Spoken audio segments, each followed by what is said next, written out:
Nisahotaka ny mponina amin'ny ilany andrefa ny faritra Analamanga hatrany amin'ny faritra Bongolava iny noho ny resaka pesta indrindra. Araka ny taritra azo avy any an-toerana dia nahitana soratra ahina ho pesta atao Mersetosika hatrany Tsiron'ny Mandidy.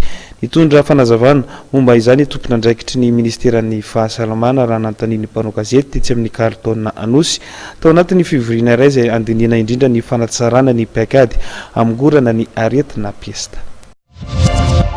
Misy ny antsoina hoe définition des cas izay tsy mitovy ny famaritana ataon'ny vahoaka sy ny aty amin'ny